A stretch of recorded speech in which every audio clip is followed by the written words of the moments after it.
ناظرین السلام علیکم ورحمۃ اللہ۔ عالم ارواح میں جملہ انبیاء اور رسل سے لیے جانے والے میثاق نبوت پر ہماری گفتگو جاری ہے۔ مختلف انبیاء نے اس عہد کی پاسداری کہ رسول اللہ پر ایمان لائیں گے اور تبلیغ دین میں ان کے مددگار بنیں گے کو کیسے نبھایا۔ دو انبیاء حضرت ابراہیم اور حضرت موسیٰ علیہ السلام کا ذکر قرآن و حدیث رسول کے تناظر میں اختصار سے ہم سابقہ حصہ اول میں کر چکے ہیں۔ آئیے اسی میثاق کی پاسداری پر حضرت عیسیٰ علیہ السلام کا انداز بھی دیکھتے ہیں۔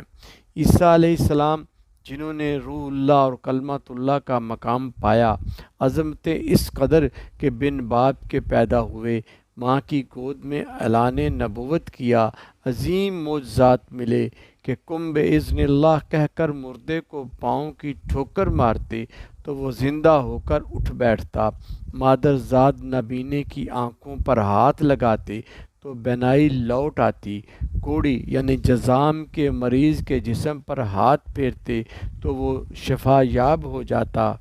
قرآن گواہ ہے، جب اللہ کے ہاں عیسیٰ علیہ السلام کی رخصتی کا وقت آیا تو آمد مصطفیٰ کا اعلان یوں فرمایا، مبشرم بالرسول یاتی من بعد اسمہ احمد، کہ لوگوں سن لو میرے بعد بس وہی آئے گا، یعنی میں تمہیں عظمت والے رسول کی آمد کی خوشخبری دیتا ہوں، اس کا نام احمد ہوگا۔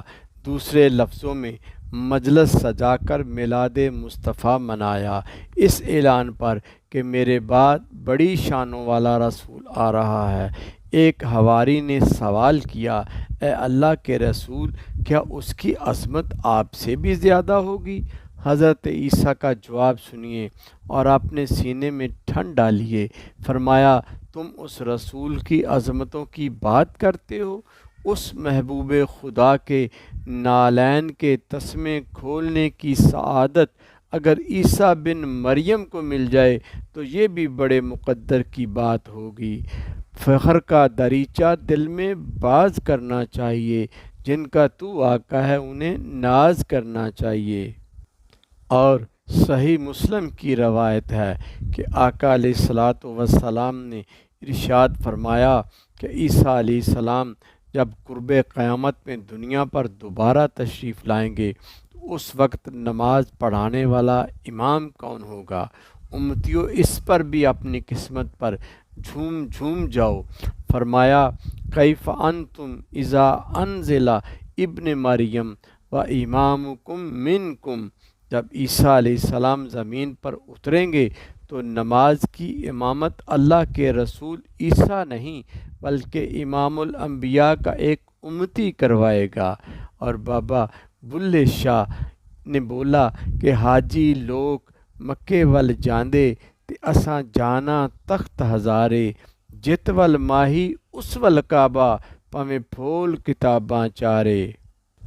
ناظرین، انبیاء اور رسل نے میثاق نبوت کی پاسداری عہد نبوت میں بھی نبھائی، اور اللہ نے انہیں یعنی جملہ انبیاء اور رسل کو عملی اظہار کا موقع شب معراج مہیا کر دیا۔ جب شب اسریٰ کا دولہ ہمارے آقا امام الانبیاء بیت المقدس میں داخل ہوئے تو تمام انبیاء اور رسل کم و بیش 1,24,000 حضرت آدم علیہ السلام سے حضرت عیسیٰ علیہ السلام تک صفے باندھے نماز کے لیے کھڑے تھے۔ جبرائیل نے آپ کو مصلی امامت پر کھڑا کیا اور حضور صلی اللہ علیہ وسلم نے نماز کی امامت فرمائی۔ اس طرح امام الانبیاء کا اعزاز بھی پایا، مگر لمحہ فکریہ ہے کہ انبیاء اور رسل نے تو اپنے عہد نبوت میں میثاق نبوت کی پاسداری کی اور اپنے اقرار کے مطابق عمل کر کے دکھایا، مگر ہم عالم ارواح میں اپنا کیا ہوا عہد و پیما کہ الستُ بربکم قالوا بلی شہدنا ہی بھول گئے، اور اپنے نفس کی لذات اور خواہشوں کی بہتات میں ایسے پڑے ہیں کہ کبھی اس مالک و خالق حقیقی کے آگے سر جھکانے کا خیال بھی نہیں آتا، جس نے ہمیں اپنے حبیب کا امتی بنایا ہے؟